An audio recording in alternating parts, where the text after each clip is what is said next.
Најпрво и јас да се заблагодарам денес што сум тука, што сум еден од панелистите. На првото прашање, кој се плаши од другите, имам краток и долг одговор. Краткиот одговор е расистите.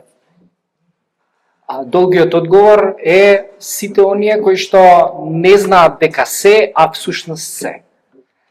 Она нешто малку што ве тера да мислите дека ако потементен, ако друга религија, ако друга декларација, етнитет или различно мислење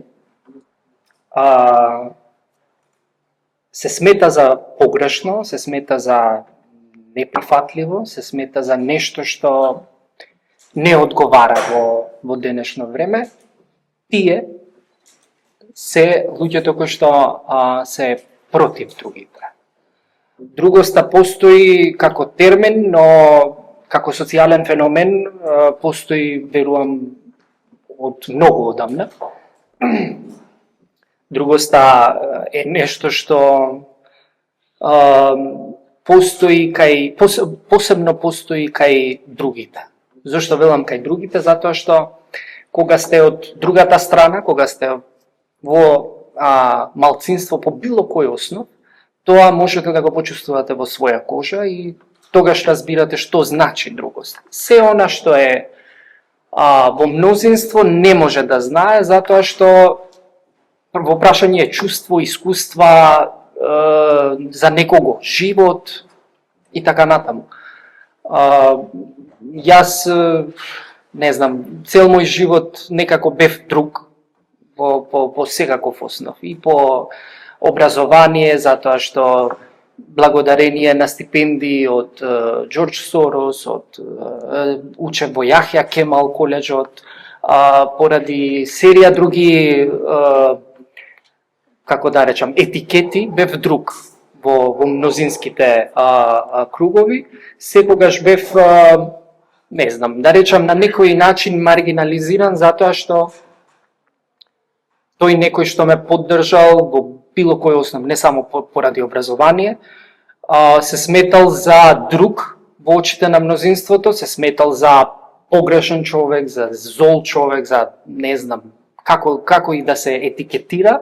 Тие етикети помагаат кај овие популисти, кај луѓето кои што имаат такви размислувања, да се смета дека тоа е погрешно, тоа треба да го нема, не треба да постои, другоста не треба да постои, сите треба да бидеме едно, една боја, едно е се.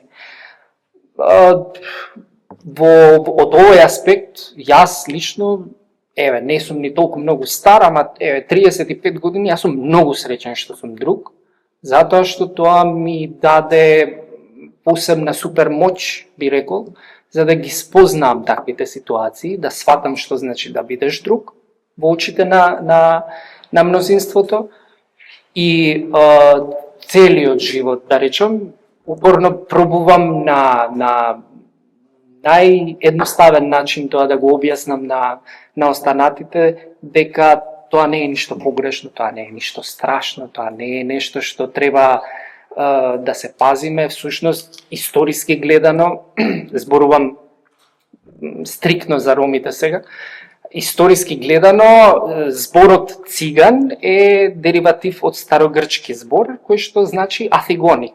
Афигони во превод значи недопирлив.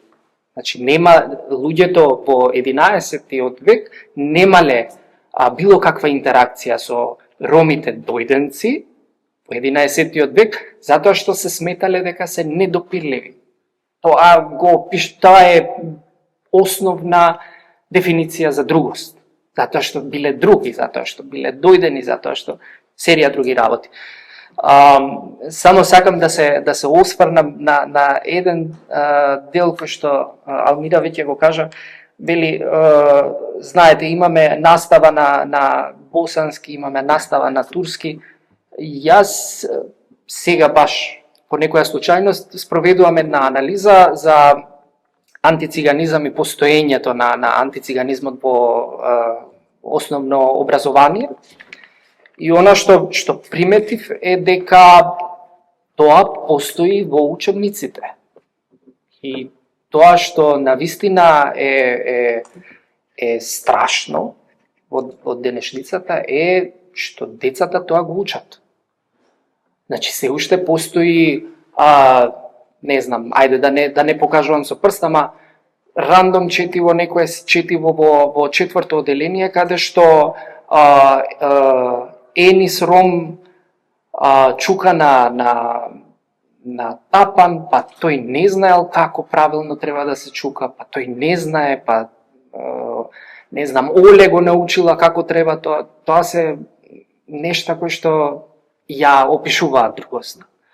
Како понатаму, за жал ние немаме, дури и немаме настава на ромски, неколку пати е пробано и со Бирото за развој на образование, и со Министерството за образование, приложени се книги кои што требаше да бидат прифатени, не беа прифатени, долга приказна. Како понатаму, сметам дека треба да има дружење. Она буквално дружење, затоа што без дружење не можеш да го спознаеш ниту комшијата, ниту пријателот на твојот братучет, ниту малските другари, ниту истомислениците за фудбал, а не за политика и така натаму. Јас порасна во такво мало. Со Џабре всушност прв пат се сретнавме во 2008 или 2007 година. British Council организираше школа за млади лидери и од тогаш до ден денес ние знаеме да си пишеме од време на време. Знаете, тоа негување во такви мала, во места каде што можете да го спознаете другиот е всушност радоста што денешницата 21. век треба да го понуди за нас. Македонија станува не баш добродојдено место за некој што е по дефиниција друг, а живее во државата, затоа што се уште постојат тие етикети наши, ваши, другиот, онојот, онде, од таа политичка партија, од тоа мало, се уште постојат тие етикети кои што е првата бариера за некого да запознаеш од другата страна. За жал, тоа е вистината.